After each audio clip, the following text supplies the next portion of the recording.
کیا جائے۔ ایک انہوں نے فرمایا کہ وضو جب ہم کر رہے ہوتے ہیں بعض اوقات سردی میں شروع میں ٹھنڈا پانی آتا ہے تو گیزر وغیرہ لگا ہوتا ہے تو اس کو تھوڑا سا نکال دیتے ہیں تاکہ گرم پانی آ جائے، اور گرمی میں بہت گرم آ رہا ہوتا ہے تھوڑا نکالتے ہیں تو ٹھنڈا پانی آتا ہے۔ یہ جو شروع میں پانی کو ضائع کیا گیا بظاہر یہ اسراف میں آئے گا کہ نہیں؟ دیکھیں اسراف کی شرعی تعریف یہ ہے کہ اللہ تعالیٰ کی نعمت کو اس طرح استعمال کرنا کہ نہ اس میں کوئی دنیا کا فائدہ ہو نہ دین کا فائدہ ہو۔ تو یہاں پر اگرچہ ایک دینی فائدہ مطلوب ہے یا اس کو دنیاوی فائدہ بھی آپ منفعت بھی کہہ سکتے ہیں کہ اگر آپ بہت ہی گرم پانی سے گرمی میں وضو کریں تو کھال کے جھلسنے کا اندیشہ ہے اور شدید تکلیف، اور سردی میں بہت ٹھنڈے پانی سے ابتدا کر لیں تو نزلہ اور بخار وغیرہ بھی ہو سکتا ہے، یہ منفعت تو ہے۔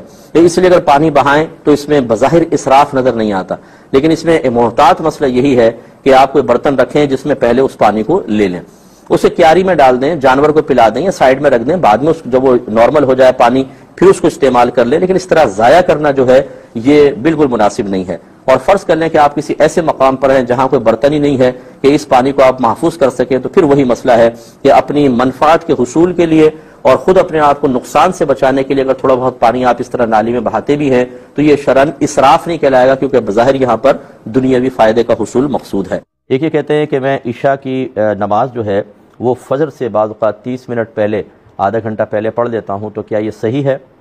دیکھیں اس کی عادت نہیں بنانی چاہیے، کیونکہ اگر آپ رات میں رات کے 3 حصے کر لیں، پہلا جو حصہ ہے 1/3 اس کے آخری حصے کے اندر پڑھنا افضل ہوتا ہے، اور بہتر ہے کہ جو آپ کے علاقے کے اندر جماعت ہو رہی ہے اس وقت آپ پڑھیں، کیونکہ بعض اوقات ہم اسی امید پر کہ چلو بعد میں اٹھ کے پڑھ لوں گا اور آنکھ نہیں کھلتی نماز قضا ہو جاتی ہے، اور اکثر ایسی ہوتا ہے ہمارے ساتھ، کیونکہ ہم لوگ دیر سے سوتے ہیں، دن میں کام کاج کے بعد بعض اوقات تھکن بہت زیادہ ہوتی ہے، تو اپنے اوپر ایسا اعتماد کر لینا کہ انشاءاللہ میں نے الارم لگا دیا آخری وقت میں اٹھ جاؤں گا، اور بعض اوقات آنکھ نہیں کھلتی۔ لیکن بہرحال عشاء کا وقت چونکہ مغرب کے بعد سے سٹارٹ ہوتا ہے اور طلوع فجر تک ہوتا ہے، بعض لوگ یہ سمجھتے ہیں کہ جی آدھی رات تک عشاء کا وقت ہے، بعض کہتے ہیں 12 بجے تک ہے، دونوں غلط ہیں، طلوع فجر تک عشاء کا وقت ہے، لہٰذا اگر آپ آدھے گھنٹے پہلے بھی پڑھتے ہیں تو فرض انشاءاللہ بالکل ادا ہو جائیں گے، وتر بھی ادا ہو جائیں گے۔ بہن یہ پوچھتی ہیں کہ عشاء کی نماز رات کے 12 بجے کے بعد ادا کر سکتے ہیں؟ بہن بالکل کر سکتے ہیں، یہ عوامی باتوں پہ غور و تفکر آپ کا اس وقت ختم ہوگا جب آپ باقاعدہ دین سیکھیں گے۔ سیکھنا اور معلومات حاصل کرنا ان دونوں میں فرق ہوتا ہے۔ آپ ایک ڈاکٹر کے پاس بیٹھ کر 1-2 مہینے 3 مہینے 4 مہینے 6 مہینے بہت سی باتیں سیکھ جائیں گے، لیکن ڈاکٹر نہیں بن سکتے ہیں۔ یہ معلومات حاصل ہوئی ہیں، آپ نے سیکھا نہیں ہے۔ سیکھنا ہوگا تو باقاعدہ پورا میڈیکل پڑھنا ہوگا۔ ہمارے دینی معاملات یہ ہیں بڑی معذرت کے ساتھ کہ ہم نے معلومات اکٹھی کی ہوئی ہیں، دین سیکھا نہیں ہے۔ جتنے مجھے سن رہے ہیں یا میری وساطت سے، آپ کی وساطت سے، یا اس پر مطلب جدید ٹیکنالوجی کی وساطت سے بعد میں سنیں گے، ان سب سے میرا کویسچن ہے، کیا آپ نے دین کو باقاعدہ کتابوں سے سیکھا ہے، کسی عالم دین سے سیکھا ہے؟ ہزاروں جواب دیں گے کہ نہیں، سنا معلومات یہاں سے وہاں سے، یہ بھی اسی کا ایک نتیجہ ہے۔ تو عشاء کا ٹائم جو ہوتا ہے وہ مغرب کے وقت کے بعد سے سٹارٹ ہوتا ہے اور فجر تک قائم رہتا ہے۔ یہ بیچ میں 12 بجے کیا آ گیا کہ 12 بجے سے پہلے ہوتی ہے نہیں ہوتی؟ ابھی اگر آپ نے سیکھا ہوتا ٹائم پہلے آپ کو پتا ہوتا تو آپ یہ کویسچن ہی نہ کرتے۔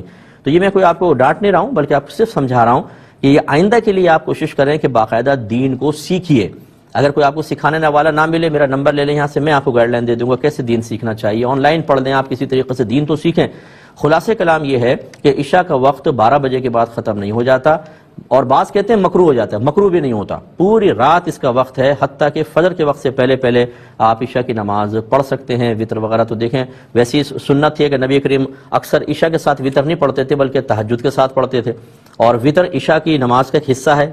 تو اگر 12 بجے کے بعد عشاء ختم ہو جاتی ہے، عشاء کا وقت ختم ہو جاتا تو وتر بعد میں کیوں پڑھے کہ قضا کر کے پڑھے تھے معاذ اللہ؟ تو اس سے بھی آپ اندازہ کر سکتی ہیں۔ بڑی معذرت کے ساتھ یہ تو ہے ایمانیات کا معاملہ، ہم عمل کی طرف آتے ہیں، اعمال کی طرف آتے ہیں۔ نبی کریم صلی اللہ علیہ وسلم نے عمل کر کے دکھایا، ہم مانتے ہیں وہ اللہ کے نبی، سب سے کامل نبی، اللہ نے جو کچھ دیا سب سے افضل ترین اپنے نبی کو عطا فرمایا۔ تو اس کا مطلب ہے کہ جو سرکار کی سنن، جو آپ کے طریقے، جو عادات و اطوار، جو آپ کے احکام آئے وہ سب سے بہترین ہیں۔ آپ کوئی جانتے بوجھتے ان بہترین چیزوں کو اختیار نہ کرے، علماء بتا رہے ہیں، مفتیان کرام بتا رہے ہیں، تو کیا میدان محشر میں کوئی اس کے پاس عذر باقی رہے گا؟ کیوں نہیں عمل کیا تم نے؟ اگر آپ کہتے ہیں جوانی تھی، اگر آپ کہتے ہیں زمانہ بدل گیا تھا، اگر آپ کہتے ہیں فلاں نے اجازت نہیں دی، میرا وہ ماحول یہ ماحول، تو ہمارے ہی اطراف میں، ہمارے ہی درمیان کچھ ایسے لوگ ہوتے ہیں جو ہمارے ہم عمر ہوتے ہیں، ان کے ساتھ بھی وہی پرابلمس ہوتی ہیں جیسے ہماری، لیکن وہ ہمت کر کے عمل کرتے ہیں، ہم پیچھے رہ جاتے ہیں، تو پھر میدان محشر میں جواب نہیں چلے گا۔ وہاں یہ بہانے عذر نہیں چلیں گے. اللہ تعالیٰ ہر دور میں بہت سے ایسے لوگوں کو رول ماڈل بنا کر رکھے گا جو انبیاء علیہ السلام کے طریقے پر چلیں گے. اور جب کوئی اپنا عذر پیش کرنے کی کوشش کرے گا جی میں تو کیا کرتا ایسے ماحول میں تھا، یہ بھی تو تمہارے اسی ماحول میں تھا، یہ کیسے نیک ہو گیا، یہ نماز پڑھتا تھا تم نہیں پڑھتے تھے، یہ گالیوں سے رکتا تھا تم نہیں رکتے تھے، یہ نشے سے رکا تم نے نشہ کیا، یہ لڑکیوں کی طرف مائل نہیں ہوا تم مائل ہوئے، اس نے اپنے ظاہر کو معامل بنایا تمہیں کون سی مصیبت آ گئی تھی، اس نے اپنے ظاہر کو بعمل بنانے میں، دین پر چلنے میں لوگوں کی مخالفت کا سامنا کیا، انہوں نے ہرٹ کیا، تکلیف دی، اس نے صبر کیا، مقابلہ کیا، تمہاری وہ ہمت کہاں چلی گئی تھی؟ تو ایسا کوئی عذر پھر نہیں پیش کر سکتے. ایک یہ آفر کویسچن تھا کہ کہتے ہیں کسی انسان کو گولی لگی اور وہ بہت ہی شدید اذیت اور تکلیف میں تھا تو اس کی زبان سے صریح کلمہ کفر نکلا، یعنی بہت ہی صاف ستھرا کلمہ کفر. صاف ستھرا کا مطلب جس کے کفر میں کسی عالم کا اختلاف نہ، اسے کہتے ہیں صریح کلمہ کفر. مثلا اللہ تعالیٰ کو برا بھلا کہہ دیا، اللہ تعالیٰ کے وجود کا انکار کر دیا، آخرت کے وجود کا انکار کر دیا، معاذ اللہ ثم معاذ اللہ ہمارے نبی کریم صلی اللہ علیہ وسلم کی شان میں کوئی بہت بڑی گستاخی کر دی. یہ کہتے ہیں اگر وہ اس طرح کر دے تو کیا حکم ہوگا، وہ مسلمان رہا یا کافر ہو گیا؟ دیکھیں وہ دائرہ اسلام سے باہر نکل جائے گا. تکلیف چاہے کتنی ہے، اسے مکلف بنایا گیا تھا. جب تک انسان کو عالم ہوش میں ہے، جب تک موت کا غرغرہ نہ طاری ہو، تب تک اگر اس کے زبان سے صریح کلمہ کفر نکلے گا وہ شرعی احکام کا مکلف تھا اور وہ دائرہ اسلام سے باہر ہوگا. اس لیے علماء نے فرمایا کہ بالکل غشی چڑھ گئی ہے، آنکھیں اوپر کو چڑھ جاتی ہیں، جیسے اس وقت کسی کی زبان سے کلمہ کفر نکلا تو ہم اس پر کفر کا حکم نہیں لگائیں گے کیونکہ یہ غشی طاری ہو گئی ہے، یہ ایک الگ چیز ہوتی ہے. لیکن اس کیفیت میں جانے سے پہلے اگر کوئی شخص قریب المرگ ہے، مریض ہے، یا اس طرح جیسے آپ نے فرمایا تکلیف میں تھا اور اس نے کلمہ کفر کہا، تو اب یہ نہیں کہ نہیں جی بڑی تکلیف میں ہے چھوڑو، نو، یہ کفر اسلام کا مسئلہ ہے، وہ کافر اور مرتد ہو گیا ہے، اس کو کلمہ پڑھائیں پیار محبت سے ورنہ وہ تباہ ہو جائے گا. یہ کہتی ہیں کہ نماز میں اکثر بھول جاتی ہوں، پھر سجدہ صاحب بھی کر لیتی ہوں، تو کیا صحیح ہے؟ دیکھیں نماز میں ہر چیز کے بھول پر سجدہ صاحب نہیں ہوتا. آپ یوٹیوب پہ جائیے گا، ادھر لکھیے گا نماز کے واجبات بائے مفتی اکمل، وہ آپ کلپس ذرا دیکھ لیں کیا کیا چیزیں واجب ہیں، اس پہ پورے واجب کا بیان آپ کو ملے گا. ہر واجب کے ترک پہ سجدہ صاحب نہیں ہوتا، بعض اوقات نماز لوٹانی پڑتی ہے. بعض ایسے واجبات ہیں جن کے ترک پر سجدہ صاحب ہے کہ اس کمی کو پورا کرنے کے لیے سجدہ صاحب کیا جاتا ہے، تو وہ آپ کو تفصیل پتہ چل جائے گی. مثال کے طور پہ اب آپ نے کہا کہ میں رکوع میں چلی گئی تھی، مجھے یاد آیا میں نے دعائے قنوت نہیں پڑھی تھی، تو میں واپس آئی، دعائے قنوت پڑھی، پھر رکوع کیا، آخر میں سجدہ صاحب کر لیا، نماز ہو گئی؟ جواب یہ ہے کہ نماز تو ہو گئی، لیکن آپ کو دعائے قنوت کے لیے رکوع سے اٹھنا نہیں چاہیے تھا. یہ منع لکھا ہے فقہا نے. ہاں سورت فاتحہ رہ گئی یا سورت نہیں ملائی تھی وہ رہ گئی تو پھر رکوع سے اٹھنے کا حکم ہوتا ہے، لیکن دعائے قنوت کے اندر منع فرمایا گیا. اب آپ اٹھیں، یہ آپ نے غلط کیا تھا، اس پہ اللہ کی بارگاہ میں توبہ کریں، لیکن چونکہ آخر میں آپ نے سجدہ صاحب کر لیا تھا، آپ کی نماز بہرحال ہو گئی. تو خلاصہ کلام یہ ہے کہ ہر ترک واجب پر یا کوئی بھی چیز بھولنے پر سجدہ صاحب نہیں ہوتا. مثال کے طور پہ آپ ثنا پڑھنا بھول گئیں تو ثنا پڑھنا سنت ہے، تو اس پر تو سجدہ صاحب ہے ہی نہیں، اب آخر میں آپ سجدہ صاحب کریں. اس لیے پہلے اس کا علم حاصل کر لیں تاکہ آپ کو پتہ چلے کہ کہاں پر مجھے سجدہ صاحب نہیں کرنا، کہاں پہ کرنا ہے اور ترک واجب کی کمی پوری ہو جائے گی، کہاں ایسا ہے کہ ترک واجب ہو گئی تو پھر سجدہ صاحب سے بھی تدارک نہیں ہوگا، نماز ہی لوٹانی ہوگی. یہ انشاءاللہ آپ کو سب اس میں مل جائے گا. یہ کہتی ہیں بعض لوگ جب کوئی مشکل آتی ہے تو کہتے ہیں آزمائش جو ہے وہ اللہ کا عذاب ہے، کیا صحیح ہے؟ دیکھیں ہمیشہ اس کو اللہ کے عذاب سے تعبیر کرنا بالکل غلط ہے. کیا میرے آقا صلی اللہ علیہ وسلم پر دین کے راستے میں آزمائشیں نہیں آئی تھی؟ اب کوئی بدبخت ترین ہی ہوگا کہ جو اس آزمائش کو اللہ کے عذاب سے تعبیر کرے گا. ہر نبی پر آزمائشیں آتی ہیں، اور میرے آقا صلی اللہ علیہ وسلم نے ارشاد فرمایا کہ اللہ تعالیٰ سب سے زیادہ انبیاء علیہم السلام کو آزمائش میں مبتلا فرماتا ہے، پھر جو ان سے قریب ہیں، پھر جو ان سے قریب ہیں. لہٰذا جب علم نہ ہو، دین کی ABC نہ سیکھی ہو، اور پھر اس کے اوپر جب آدمی کلام کرتا ہے تو اسی قسم کے جملے زبان سے نکلتے ہیں. ایسے بھائی بہنوں سے ہماری گزارش ہے خدا را دین کو آزاد رکھیں، دین کو معاف کر دیں. آپ دنیاوی معاملے میں اپنے رائے کا اظہار کریں، سیاست پہ کریں، سیاست دانوں پہ کریں، غیبت نہیں ہونی چاہیے، لیکن اپنے رائے کا اظہار آپ کرنا چاہیں دنیاوی معاملات میں کریں. دین کے لیے صرف علماء کو چھوڑ دیں یا جو صاحب علم لوگ ہیں وہ رائے دے سکتے ہیں. اسی طرح کہتے ہیں کسی کو دیکھ کر کہا کہ یہ اللہ کا عذاب آ گیا ہے، کیا حکم شرع ہوگا؟ اچھا، آزمائش اللہ کا عذاب کب بنتی ہے؟ کہ جب انسان نافرمان ہے، گناہگار ہے. اب کوئی آزمائش اس پر آئی تو ہم کہہ سکتے ہیں یہ اللہ نے تجھے سزا دی ہے. اب کسی شخص کو دیکھ کر یہ کہنا کہ یہ اللہ کا عذاب ہے، اگر تو وہ ایسا ہی ہے، نافرمان ہے، ظالم ہے بہت زیادہ، تو اس وجہ سے اس کو یہ کہہ سکتے ہیں یہ اللہ کا عذاب تمہارے پاس آیا ہے، یعنی اللہ نے تمہاری نافرمانیوں کی وجہ سے تم پر ایک ظالم شخص کو مسلط کر دیا ہے۔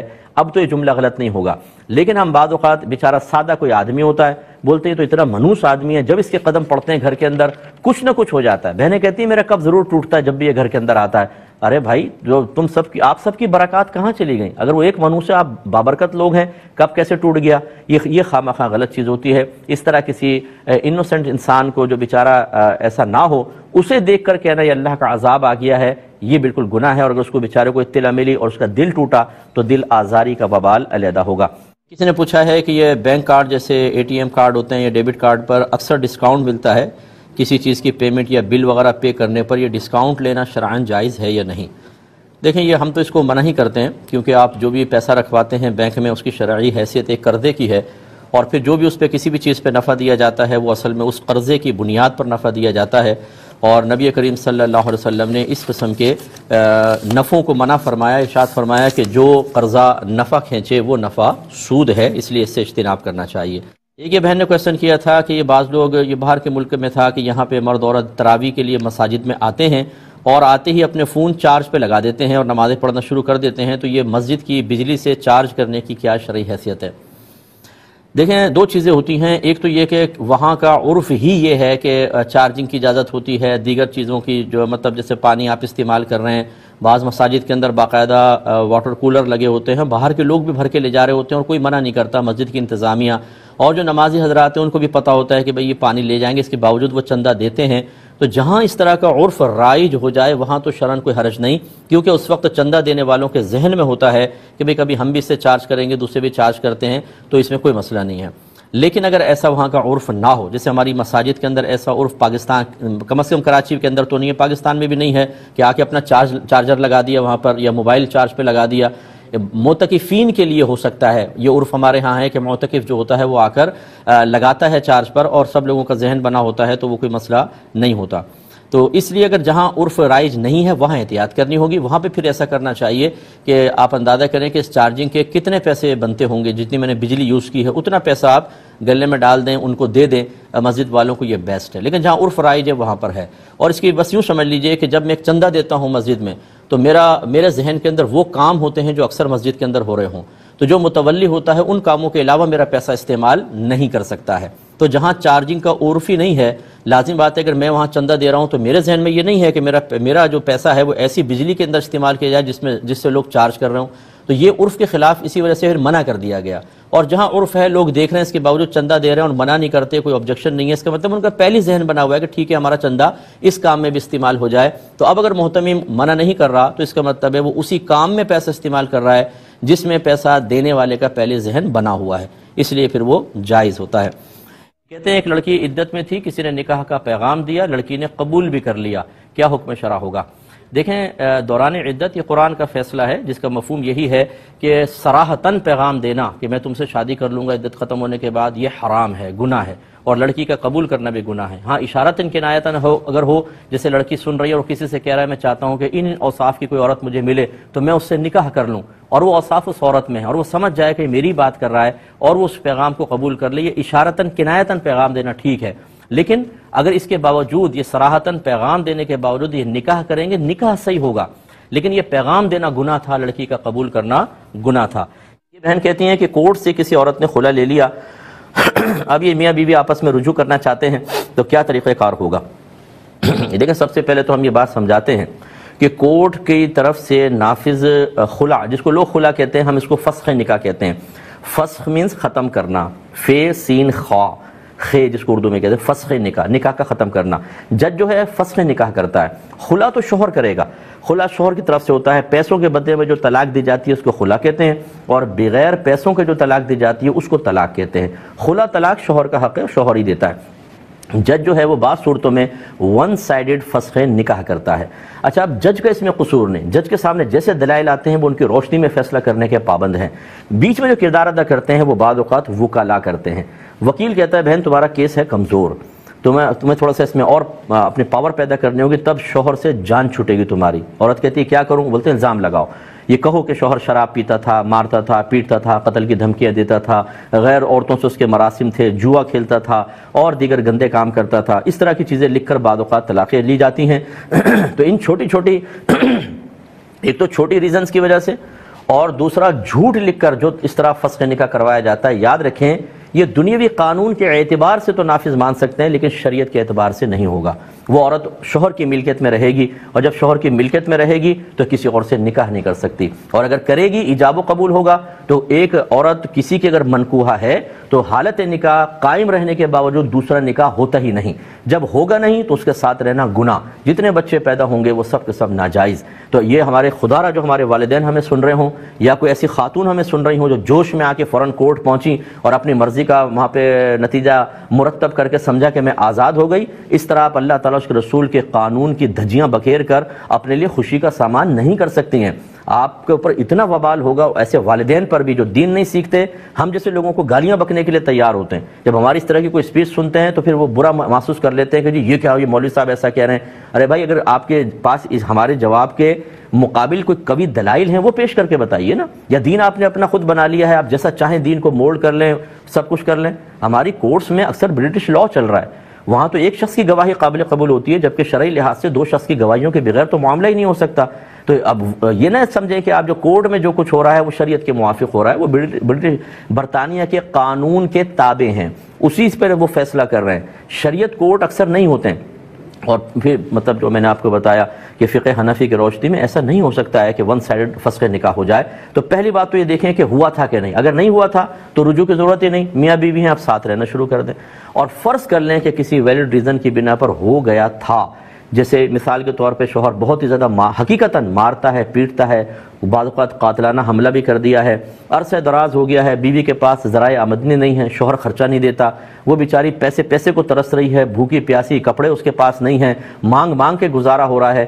اب اگر شوہر طلاق نہیں دیتا تو فسخ نکاح کی صورت بن سکتی ہے جبکہ یہ حقیقت پر مشتمل ہو۔ آپ فرض کر لیں کہ واقعی کورٹ کا خلا ان صورتوں کی بنا پر نافذ ہو چکا ہے، تو یہ فقہ حنفی کی روشنی میں جو کورٹ کا یہ فسخ نکاح ہوتا ہے، فسخ نکاح حقیقتاً طلاق نہیں ہے، لہٰذا ان کو دوبارہ رجوع کرنے میں مطلب یہ کہ چاہیں تو نکاح کر لیں بہتر ہے، لیکن اگر خلا ہوتا باقاعدہ تو پھر وہ فقہ حنفی کی روشنی میں ایک طلاق بائن پڑتی ہے۔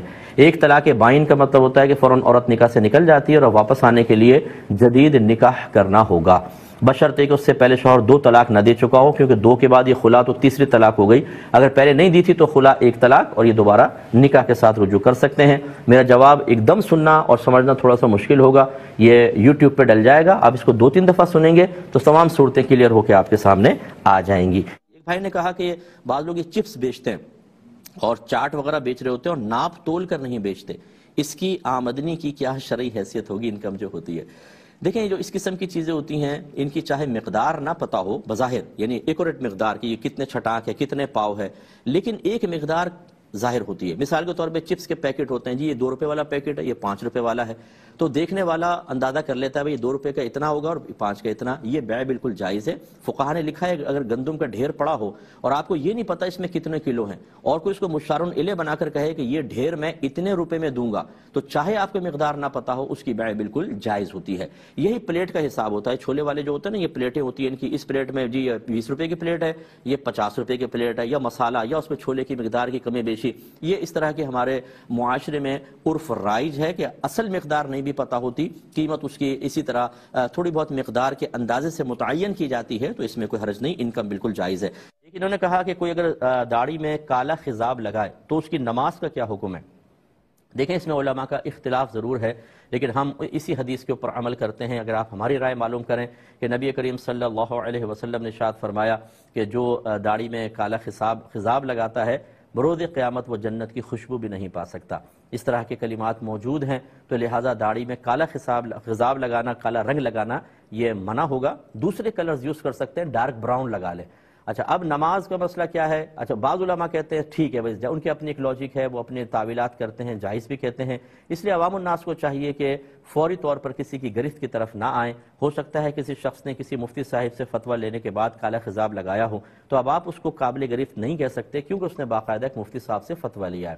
لیکن مفتی صاحب سے فتویٰ لیا ہے جو واقعی مستند مفتی ہوں، کیونکہ ہر عالم مفتی نہیں ہوتا، اچھا، ہر مفتی نہیں ہوتا. ہمارے یہاں آج کل مفتی کا ہر ایک مفتی بنا ہوا ہے، جو بھی خاص طور پہ میڈیا پر آتا ہے اپنے نام کے ساتھ مفتی لگا لیتا ہے، اور تعارف ہی سب مفتی کے ساتھ ہی کرتے ہیں. حالانکہ انہوں نے شاید زندگی میں ایک بھی فتویٰ نہیں دیا ہوگا، بعض اوقات ایسا بھی ہوتا ہے، لیکن مفتی صاحب ضرور ہے، کیونکہ اللہ نے ایک احترام دے دیا اس نام کو. خصوصاً ہمارے پروگرام احکام شریعت کے بعد 18 سال ہو گئے پروگرام، اللہ تعالیٰ نے لفظ مفتی کو اور عزت سے نوازا ہے. اللہ تعالیٰ کی بڑی کرم نوازی ہے. اس لیے بعض اوقات غیر مفتی کو جب مفتی کہہ رہے ہوتے ہیں وہ اس لیے خاموش ہو جاتا ہے کہ چلو کچھ آ ہی رہا ہے، جا نہیں رہا. اس طرح کے نام کے مفتیان کرام کا فتویٰ بھی نہیں چلتا. جو واقعی مستند مفتیان کرام ہیں، جو اداروں میں فتوے دے رہے ہیں، جن کے مسائل معروف ہیں، ایسے لوگوں سے آپ فتویٰ لیں، ان کی رائے پر عمل کریں. تو اگر کسی نے ایسے کسی مفتی صاحب سے فتویٰ لے کر اور پھر اپنی داڑھی پر کالا رنگ لگایا تو پھر آپ اس کی گرفت نہ کریں. لیکن بہرحال اگر ایسا اس نے نہیں کیا، خود ہی کیا ہے، تو اپنی نماز تو اس کی ہو جائے گی، لیکن وہ نماز کی امامت نہیں کر سکتا، کیونکہ اس میں فقہا نے منع فرمایا. بعض لوگ اے سی کے لیے کنڈے لگا لیتے ہیں اور اس پہ اے سی چلا رہے ہوتے ہیں، تو یہ کنڈے لگانے کا کام کرنا کیسا، اس کی اجرت لینا کیسا؟ دیکھیں، یقینی سی بات ہے کہ یہ گناہ ہے. کنڈے لگا کر آپ اپنی بجلی نہیں لے رہے، آپ دوسروں کی بجلی چوری کر رہے ہیں. وہ بل ڈیوائیڈ کیا جائے گا پورے محلے میں، ٹھنڈک آپ حاصل کر رہے ہیں، پڑوسی بھی آپ کا بل بھر رہا ہے. تو اس ایسے برے کام میں تعاون یہ اسی آیت کے تحت ہوگا کہ تعاونوا علی البر والتقوی ولا تعاونوا علی الاثم والعدوان. نیکی اور بھلائی کے کاموں میں ایک دوسرے کے ساتھ تعاون کرو، گناہ اور زیادتی کے کام میں تعاون نہ کرو. تو اس کا مطلب یہ ہے کہ جو تعاون کرے گا وہ گناہگار ہوگا، اور ایسی اجرت کسب خبیث ہے، واپس کریں. اور اگر لے لی ہے تو پھر بغیر ثواب کی نیت کا صدقہ کریں، ورنہ آخرت میں حساب کتاب کے لیے تیار رہیے. بھائی نے پوچھا کہ کیا مکروہ وقت میں قرآن مجید کی تلاوت کر سکتے ہیں؟ جی، کر سکتے ہیں. مکروہ وقت کون سا ہوتا ہے؟ جب سورج کی پہلی کرن نکلے صبح میں، اس کے 20 منٹ بعد تک یہ مکروہ وقت ہے. پھر ایک زوال کا وقت ہوتا ہے، پھر ایک غروب آفتاب، جب سورج بالکل ڈوب جائے اس سے 20 منٹ پہلے، یعنی عصر کے آخری 20 منٹ اگر کہیں تو اور زیادہ آسان ہو جائے گا. یہ 3 مکروہ وقت ہے. ان مکروہ وقت میں نبی کریم صلی اللہ علیہ وسلم نے سجدہ کرنے سے منع فرمایا، کیونکہ یہ کفار جو تھے وہ اس کی سورج کی جو پوجا کرنے والے تھے، اس وقت میں وہ اپنی عبادت کرتے تھے.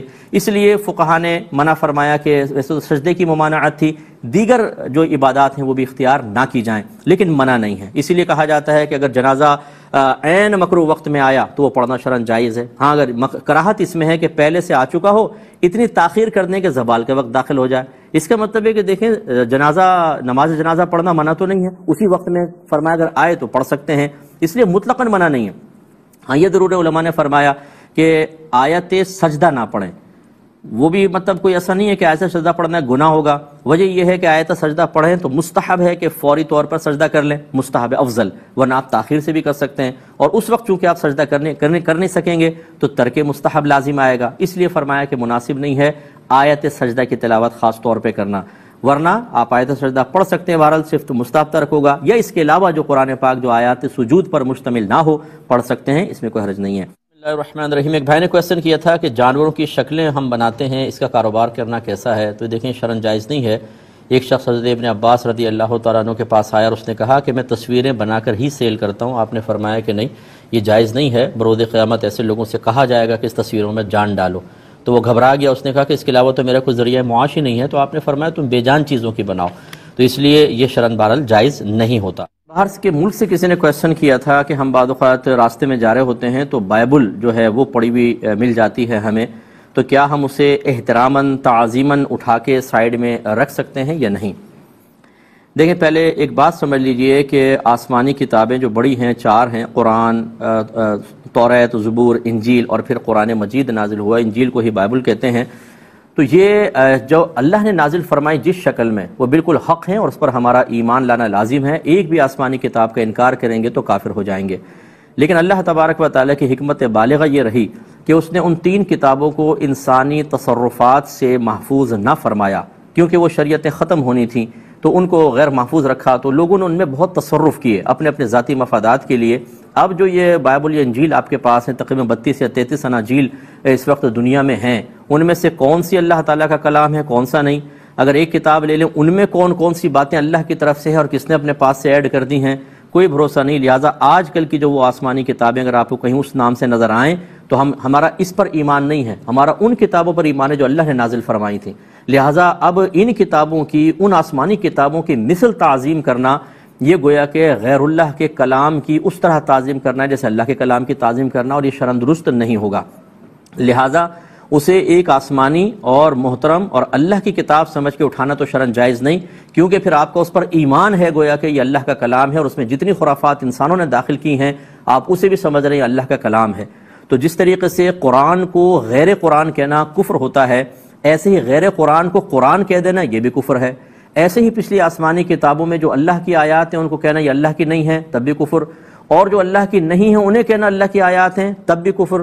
اس کا مطلب یہ ہوا کہ ان جو آسمان سے نازل ہوئی تھیں ان پر ہمارا ایمان، لیکن موجودہ شکل کی کتابیں جو ہیں نہ اس کا مطلقاً آپ انکار کریں نہ ان کا اقرار کریں، کیونکہ نصوص قطعیہ قرآن کی کہتی ہیں کہ ان میں تحریف ہوئی ہے، ان میں تبدیلی کر دی گئی ہے، لہذا بحیثیت کتاب کے تو آپ نہیں اٹھا سکتے۔ ہاں یہ ضرور ہے اس نیت سے آپ اٹھا لیں کہ اس میں اللہ کا نام بھی ہوگا، نبیوں کا نام ہوگا، اس میں پاکیزہ کلمات ہوں گے، ان کلمات کی تعظیم تو چاہے کسی میں بھی ہو، کوئی بھی آسمانی کتاب ہو غیر آسمانی کتاب ہو، اسے آپ اٹھا کر ادباً رکھ سکتے ہیں، نام کی تعظیم، لیکن کتاب کی تعظیم نہیں، کیونکہ وہ اللہ کی کتاب حقیقتاً اب نہیں رہی، اس میں تحریف انسانی بہت زیادہ ہو چکی ہے۔